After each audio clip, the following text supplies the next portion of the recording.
آج جو پورے معاشرے میں جو بدنظمی ہے، آج جو مسلمان ذلیل و رسوا ہو رہا ہے، اس کی ایک وجہ یہ بھی ہے کہ مسلمان آج قرآن سے دور ہو چکا ہے۔ ہمارے گھروں میں قرآن صرف طاقوں پر سجے ہوئے ہیں، ہمیں فرصت نہیں ہے کہ ہم قرآن مجید نکال کر پڑھیں۔ ہم بڑی بڑی باتیں تو کرتے ہیں، واٹس ایپ کے میسیجز تو پڑھتے ہیں، مگر ہمیں یہ نصیب نہیں ہے کہ کم از کم دن میں ایک بار ایک پیج قرآن مجید کا ترجمہ پڑھ لیں، کم از کم یہ دیکھیں کہ ہمارا رب ہم سے کہنا کیا چاہتا ہے۔ قسم خدا کی آج جو ماحول ہے، آپ قرآن پڑھ لیں، قرآن سمجھ لیں، اپنے ماحول کو قرآنی بنا دیں، انشاءاللہ کسی کی ہمت نہیں ہے کہ وہ اسلام کو مٹا سکے یا کچھ کر سکے، اس لیے کہ قرآن میرے رسول کا زندہ معجزہ ہے۔ افسوس اس بات پر ہے کہ مسلمانوں نے قرآن کی طرف رجوع نہیں کیا، مسلمانوں نے قرآن کو بالائے طاق رکھ دیا۔ لہٰذا میرا یہ پیغام ہے تمام ملت اسلامیہ سے کہ اپنے بچوں کو قرآن پڑھائیں، سکھائیں، خود قرآن پڑھیں، خود قرآن سمجھیں اور خود یہ سمجھیں کہ آپ کا رب آپ سے کہنا کیا چاہتا ہے۔ اگر آپس میں تنازع پیدا کرو گے، آپس میں لڑو گے، آپس میں شیعہ سنی دیوبندی بریلوی کرو گے تو تمہاری ہوا اکھڑ جائے گی، تم کہیں کے نہیں رہو گے۔ آج ہمارے ساتھ یہی ہو رہا ہے کہ ہماری ہوا اکھڑ گئی ہے، ہم کہیں کے نہیں ہیں۔ اگر آج پھر سر جوڑ کر ہم بیٹھ جائیں، لا الہ الا اللہ، اللہ کے رسول نے ایک کلمہ کی بنیاد رکھی تھی اور ہم نے آپس میں لڑ کر اس بنیاد کو متزلزل کیا، ہمیں اس بنیاد کو پھر متحد کرنا ہے۔ اگر ہم متحد کریں گے تو انشاءاللہ پھر ہم اسی طرح پر ہوں گے۔ ماہ رمضان کے اس عظیم موقع پر خدرپور کے واٹ گنج علاقے میں قائم مدرسہ باب القرآن عظمتیہ میں منعقد ہونے والی نماز تراویح میں تکمیل قرآن کے موقع پر ایک نورانی محفل کا انعقاد کیا گیا، جس میں خاص طور سے ایران سے قاری پیمن کھیر کویا تشریف فرما ہوئے۔ ان کے علاوہ پروگرام میں مولانا شبیر وارسی، علامہ صادق حسین، قاری محمد عبداللہ کے علاوہ مقامی کونسلر نظام الدین شمس، شہباز عالم سمیع سمیر و دیگر افراد شریک ہوئے۔ وہیں برشل ہاٹ پدو پکور نماز عیدین کے امام قاری اور اس مدرسہ باب القرآن کے روح روا قاری الطاف الرحمان اور قاری عبد الرحمان نقشبندی نے اس موقع پر سبھی مہمانوں کا شکریہ ادا کیا اور کہا کہ مذہب اسلام دنیا میں سب کی سلامتی کے لیے آیا ہے اور اس کا مقصد ہی ہے لوگوں کے درمیان محبت بانٹنا، اور آج کا یہ پروگرام اسی کی ایک مثال ہے۔ یہاں سے میسج یہ دینا چاہتا ہوں کہ اب نہ آئے گا ابابیل کا لشکر کوئی، اپنے کعبہ کی حفاظت ہمیں خود کرنی ہے۔ حالات ایسے ہیں کہ مل بیٹھ کر اس کے بارے میں سوچنا ہوگا۔ ہماری جتنی مؤخر تنظیمیں ہیں، مسلم پر صلی اللہ بورڈ، ملی کونسل، رضا اکیڈمی اور شیعہ مسلک کے اور جو بھی مسلک کے لوگ ہیں اور جو بھی ہیں، وہ تمام بیٹھ کر سر جوڑ کر بیٹھیں اور اس کے مقابلے کی تیاری کریں، ورنہ ہم گیدڑ کی موت مریں گے۔ ہمیں تو شیر کی زندگی اللہ کے رسول نے فرمایا تھا، لیکن ہم چپ چاپ رہیں گے تو پھر گیدڑ کی زندگی مریں گے۔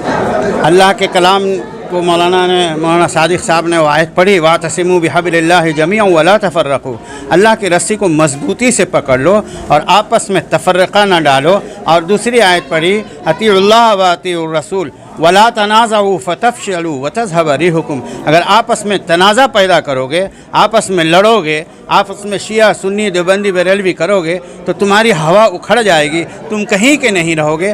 آج ہمارے ساتھ یہی ہو رہا ہے کہ ہماری ہوا اکھڑ گئی ہے، ہم کہیں کے نہیں ہیں۔ اگر آج پھر سر جوڑ کر ہم بیٹھ جائیں، لا الہ الا اللہ، اللہ کے رسول نے ایک کلمہ کی بنیاد رکھی تھی اور ہم نے آپس میں لڑ کر اس بنیاد کو متزلزل کیا، ہمیں اس بنیاد کو پھر متحد کرنا ہے۔ اگر ہم متحد کریں گے تو انشاءاللہ پھر ہم اسی طرح پر ہوں گے۔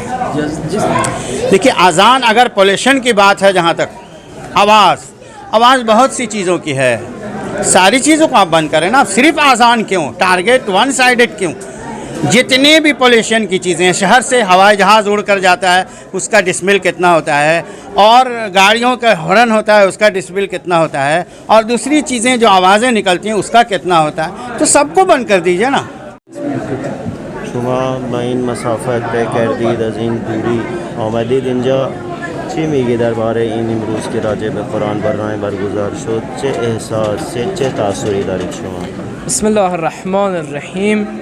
مردم هندوستان، اونچه که من دیدم حالا در این یکی دو روزی که در کشور شما هستم، مردم عاشق قرآن و محب قرآن کریم من دیدم مردم اینجا رو کہہ رہے ہیں کہ ہم یہاں پچھلے 2 دن سے یہاں پہ ہیں ہندوستان میں، ہم نے جو محسوس کیا ہے وہ یہ ہے کہ ہندوستان کے لوگ، یہاں کے عوام جو ہے، یہاں کے مسلمان عاشق قرآن ہیں، قرآن کریم سے محبت کرنے والے ہیں یہ لوگ۔ و من خیلی خوشحال هستم که به لطف خداوند و با عنایات خود و قرآن کریم امروز مهمان شما مردم قرآن دوست ہندوستانم. میں بہت خوشحال ہوں اس بات سے کہ اللہ نے ہمیں یہ لطف ہم پر اس کا رہا کہ آپ لوگوں کے درمیان میں یہاں ہم قرآن کے پروگرام میں قرأت قرآن کے اس عظیم الشان پروگرام میں ہم نے شرکت کی اور یہاں حاضر ہونے کا ہمیں شرف حاصل ہوا. مردم ایران و دولت جمهوری اسلامی ایران برادران هندوستانی رو به واسطه اشتراکات فراوانی که در خصوصاً بحث زبان و اعتقادات بین مسلمانان ایران و هندوستان وجود داره مردم بسیار نجیبی میدونن و اونها رو خیلی دوست دارن و من خیلی دوست دارم که مجدد باز هم خداوند بهم توفیق بده مهمان این مردم عزیز بشه. آپ فرما رہے ہیں کہ ایران کے لوگ، وہاں کی عوام اور وہاں کی حکومت ہندوستان کے لوگوں کو بہت شریف اور نجیب جانتی ہے، اور یہاں کے لوگوں کے ساتھ، یہاں کے مسلمانوں کے ساتھ بہت سارے قدرے اشتراک یعنی مشترکات ہیں آپس میں، جس کی وجہ سے جو عقائد کے مشترکات ہیں، زبان کے مشترکات پائے جاتے ہیں ایران اور ہندوستان کے درمیان میں. تو یہ ساری چیزیں جو ہیں بہت اہم ہیں، اس کے ہم قدرداں ہیں، خوشحال ہیں، اور پھر ہم اللہ سے دعا کرتے ہیں کہ وہ ہمیں دوبارہ توفیق دے. عظمتیہ میں بہار قرآن کا پروگرام رکھا گیا ختم قرآن کے موقع پر، اور یہاں پر آپ کے سرزمین ایران کے عالمی شہرت یافتہ قاری جناب قاری پیمان خیرخواہ رفسنجانی ایرانی یہاں پر تشریف لائے، اور جب وہ قرآن مجید کی تلاوت کر رہے تھے تو آپ یہ سمجھیے کہ یہ محفل یہاں کی ایمانی نہیں بلکہ قرآنی ہو چکی تھی. لوگ قرآن کی آیتوں میں اور وہ جس انداز میں قرآن کی تلاوت کر رہے تھے لوگ گم ہو گئے تھے، مدہوش ہو گئے تھے. اور واقعاً یہی قرآن پڑھنے کا حق ہے، اور جس طرح مدرسہ عظمتیہ کے طلاب نے، یہاں کے اساتذہ نے، یہاں کی عوام نے جس طرح قرآن مجید کو سنا، واقعاً یہ قرآن مجید سننے کا حق ہے. آج جو پورے معاشرے میں جو بدنظمی ہے، آج جو مسلمان ذلیل و رسوا ہو رہا ہے، اس کی ایک وجہ یہ بھی ہے کہ مسلمان آج قرآن سے دور ہو چکا ہے. ہمارے گھروں میں قرآن صرف طاقوں پر سجے ہوئے ہیں. ہمیں فرصت نہیں ہے کہ ہم قرآن مجید نکال کر پڑھیں. ہم بڑی بڑی باتیں تو کرتے ہیں، واٹس ایپ کے میسیجز تو پڑھتے ہیں، مگر ہمیں یہ نصیب نہیں ہے کہ کم از کم دن میں ایک بار ایک پیج قرآن مجید کا ترجمہ پڑھ لیں. کم از کم یہ دیکھیں کہ ہمارا رب ہم سے کہنا کیا چاہتا ہے.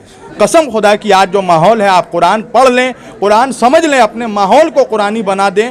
انشاءاللہ کسی کی ہمت نہیں ہے کہ وہ اسلام کو مٹا سکے یا کچھ کر سکے، اس لیے کہ قرآن میرے رسول کا زندہ معجزہ ہے. افسوس اس بات پر ہے کہ مسلمانوں نے قرآن کی طرف رجوع نہیں کیا، مسلمانوں نے قرآن کو بالائے طاق رکھ دیا. لہٰذا میرا یہ پیغام ہے تمام ملت اسلامیہ سے کہ اپنے بچوں کو قرآن پڑھائیں، سکھائیں، خود قرآن پڑھیں، خود قرآن سمجھیں، اور خود یہ سمجھیں کہ آپ کا رب آپ سے کہنا کیا چاہتا ہے. میں ایک پیغام دینا چاہتا ہوں پورے کلکتے کے مسلمانوں کو بھی کہ قرآن کے پروگرامز کریں جس طرح آج مدرسہ عظمتیہ میں ہوا ہے. آپ لوگ بڑے بڑے فنکشنز کرواتے ہیں، مشاعرے کرواتے ہیں، کیا کیا جلسے کرواتے ہیں. کم از کم قرآن کے پروگرام کروایا کریں کہ ایک گھنٹے کا پروگرام کروائیں کہ آدھا گھنٹے قرآن کا قاری آ کر تلاوت کرے اور آدھا گھنٹہ ترجمہ پڑھ کر عوام کو سنایا جائے. جو نہیں پڑھ سکتے ہیں وہ کم از کم سنیں. قرآن کا سننا بھی ثواب ہے، پڑھنا بھی ثواب ہے، دیکھنا بھی ثواب ہے. میرا پیغام یہ ہے کہ اگر آپ لوگ کلکتے کے کسی بھی ادارے کی طرف سے کوئی قید نہیں ہے، اگر آپ لوگ عالمی پیمانے پر قرأت قرآن کا پروگرام کرنا چاہتے ہیں، بہار قرآن کا پروگرام کرنا چاہتے ہیں، تو انشاءاللہ عالمی انٹرنیشنل قاری کو بلانا یہ میری ذمہ داری ہے. اللہ نے مجھے توفیق دی، انشاءاللہ میں خود بلاؤں گا. آپ لوگ پروگرام آرگنائز کریں، مجھے بتائیں انشاءاللہ، تو ایک عالمی قاری کو پھر سے قرآن مجید کی تلاوت کے لیے سرزمین بنگال میں کلکتے شہر میں بلایا جائے گا انشاءاللہ. وآخر دعوانا ان الحمدللہ رب العالمین. 100 سال سے زائد دین کی اور قرآن کی خدمات انجام دے رہا ہے، اور ہماری دعا یہ ہے کہ اللہ قیامت تک اس مدرسے کو قائم و دائم رکھے. اور یہاں آج تراویح میں قرآن پاک کا ایک دور مکمل ہوا، اس موقع پر ہمارے عالمی شہرت یافتہ قاری حضرت قاری پیمان خیرخواہ صاحب کی آمد ہوئی، اور ہم نے ان کے مظاہرہ قرأت کو سنا اور بہت محظوظ ہوئے.